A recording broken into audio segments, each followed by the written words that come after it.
Hello, my name is Lauren Boyes, and I am incredibly excited to be sharing my research with you. 3 times as many people were displaced by climate change in 2019 as were displaced by conflict or violence that same year. This displacement will only accelerate. The United States has an opportunity to mitigate the destabilizing effects of climate displacement by partnering with low and middle income countries to relocate vulnerable communities. Climate change is expected to displace between 150 and 300 million people by 2050, with at least 140 million people being displaced internally. Climate change will disproportionately affect poor agricultural communities whose livelihoods depend on the climate. To make it worse, the most vulnerable communities are in countries with high levels of social instability.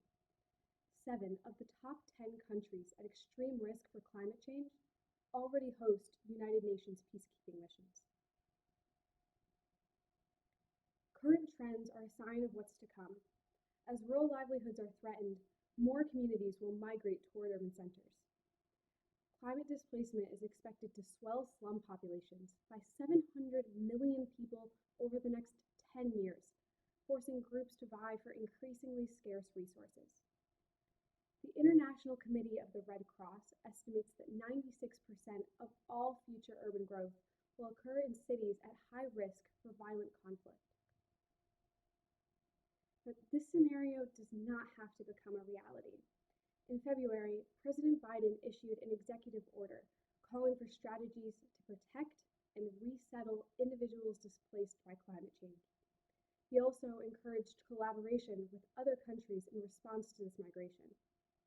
The United States is looking for opportunities to assert itself as a leader on climate migration and displacement.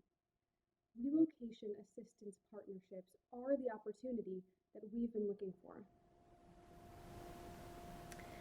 Relocation is exactly what it sounds like, an organized process where groups are resettled and given the resources needed to rebuild their livelihoods.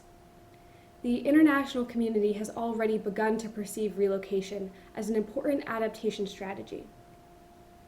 In creating frameworks for planned relocation, they identified 4 characteristics to define the suitability of potential relocation sites. Low environmental risk, allowing for the continuation of agricultural livelihoods, having adequate infrastructure and access to services, and compatibility with the cultural needs of the relocated community. But knowing what to look for is one thing. Knowing how to look for and identify these characteristics is a conversation that has yet to be had. This is where geospatial technology comes in. Geographic information systems can use any location-based data to display patterns that would otherwise be difficult to visualize. This analysis will be incredibly helpful when planning relocations. Assessments of climate conditions, estimates of agricultural productivity, and maps of infrastructure can all be produced using GIS and remote sensing data.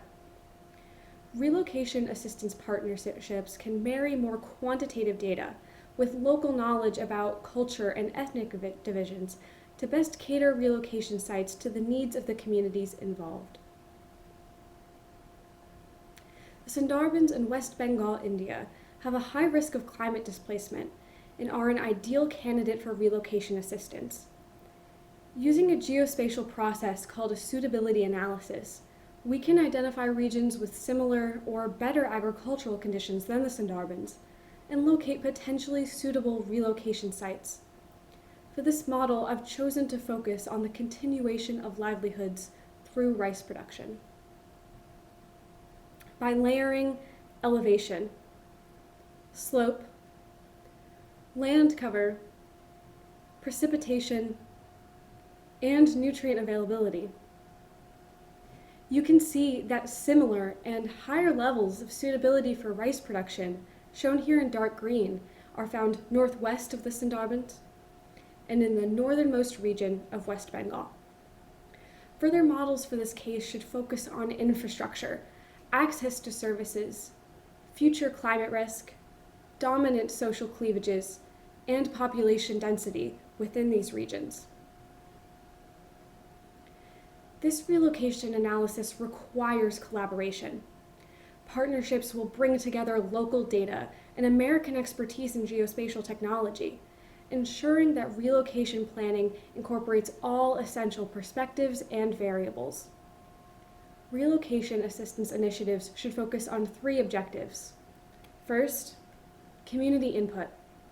Local communities provide essential cultural knowledge that, when married with American geospatial expertise, can create comprehensive and sustainable data-driven solutions.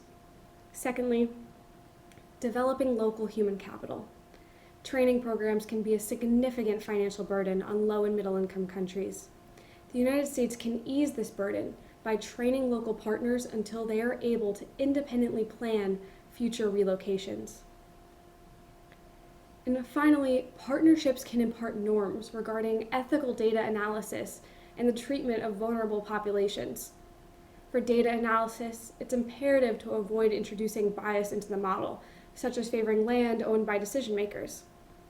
Further, relocation should not unjustly target, afford a worse standard of living, or give fewer rights to climate-displaced populations than to other groups. The international community needs a leader on climate resilience. The United States can be that leader. By partnering with low and middle income countries, relocation can become one of the most effective strategies for combating climate displacement. Thank you.